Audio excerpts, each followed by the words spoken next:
क्योंकि एक बार को आप सोचिए, आखिर उस बच्चे की गलती क्या होती है जो एक गरीब घर में पैदा होता है और उसको बेहतर शिक्षा से वंचित होना पड़ता है। शिक्षा के सामने एक पैसे की दीवार खड़ी है, जो जितनी ऊंची दीवार लांघ सकता है, जो जितना अधिक पैसा शिक्षा पे खर्च कर सकता है, वो उतनी बेहतर शिक्षा पा सकता है। लेकिन अगर एक देश एक है, लोकतांत्रिक देश है, तो शिक्षा भी सबको एक समान रूप से तो मिलनी ही चाहिए।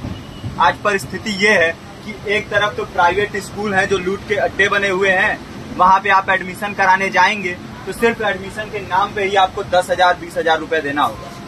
और कमीशन खोरी का ऐसा धंधा है कि कॉपी, किताब, टाई, बेल्ट, ड्रेस, जूता कहाँ से खरीदना है ये आप नहीं तय करेंगे वो प्राइवेट स्कूल वाले। यानी आम लोगों की मेहनत की आखिरी कौड़ी उनके जेब से वसूल लेना चाहते हैं। और दूसरी तरफ सरकारी स्कूलों में न तो पर्याप्त टीचर है, न पर्याप्त बिल्डिंगें हैं। 2019 का ही ये पुराना आंकड़ा है कि हर 100 में से 52 स्कूलों में या तो एक टीचर है या 2 टीचर हैं, और उन्हीं टीचरों के ऊपर जिम्मेदारी थोप दी जाती है कि जनगणना करो, मतगणना करो, पशु गणना करो, तमाम काम करवाए जाते हैं। और 19 के बाद से तब से कितने टीचर रिटायर हुए होंगे, और 18 के बाद से कोई टीचर की वैकेंसी भी नहीं है।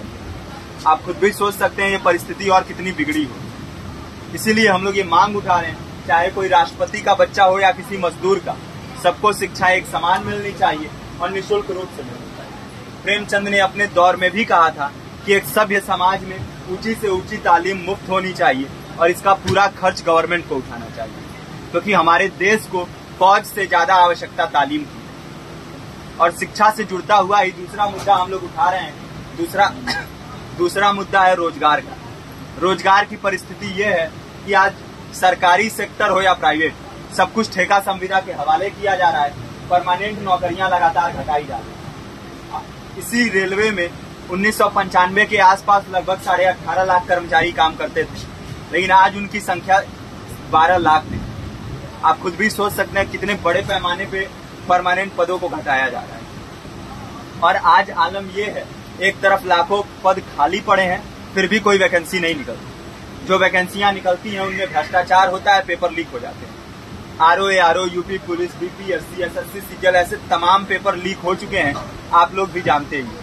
अभी नीट की धांधली में ये पता चला कि एक एक पेपर 30 लाख से 50-50 लाख रुपए में बेचा गया। हम और आप तो ये पैसा नहीं दे सकते। पूरी की पूरी कारस्तानी सरकार, प्रशासन, शिक्षा माफियाओं की होती है, और भुगतता कौन है? आम घरों के लोग, जो लोग सालों साल तैयारी करते हैं, दिन भर में 10-10 घंटे, 12-12 घंटे पढ़ते हैं, और इतनी कड़ी मेहनत के बाद, सालों साल की मेहनत के बाद उनके हाथ लगती है तो सिर्फ हताशा, निराशा, अवसाद।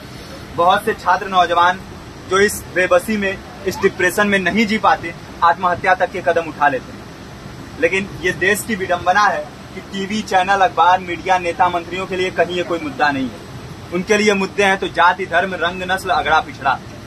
आज जब पूरी परिस्थिति इतनी भयावह है तो ये जरूरी है कि लोगों के बीच में जाया जाए, लोगों को संगठित किया जाए और एकजुट किया जाए। क्योंकि आज अगर अपने मुद्दों पर बोलेंगे नहीं तो कल को ये परिस्थिति और बिगड़ेगी। हो सकता है ले देके अपनी जिंदगी तो हम लोग काट ले जाएं, लेकिन आने वाली पीढ़ियों को क्या भविष्य देके जाएंगे, ये भी सोचने वाली बात है। हमारे साथी ने आपको पर्चा दिया है, पर्चा आप तक पहुंच गया है। पर्चे में और भी बातें हैं, इसको पूरा विस्तार से पढ़िए। पर्चे में हमारा नंबर है, संपर्क कीजिए। फेसबुक का, इंस्टाग्राम का लिंक है, आप वहां पे जाएंगे तो आपको पता भी चलते रहेगा कि लगातार किन किन माध्यमों से हम इस अभियान को चला रहे हैं। नुक्कड़ नाटक, संगीत, शिक्षा सहायता मंडल, लाइब्रेरी, तमाम माध्यमों से इस अभियान को चला रहे हैं और कोशिश कर रहे हैं कि बड़े से बड़े पैमाने पर हर जगह पे लोगों को संगठित किया जाए और एकजुट किया जाए। आपके बीच भी आए हैं, आपका साथ और सहयोग दें। साथ इस रूप में कि आप भी हमारे इस कारवां और इस मुहिम से जुड़िए।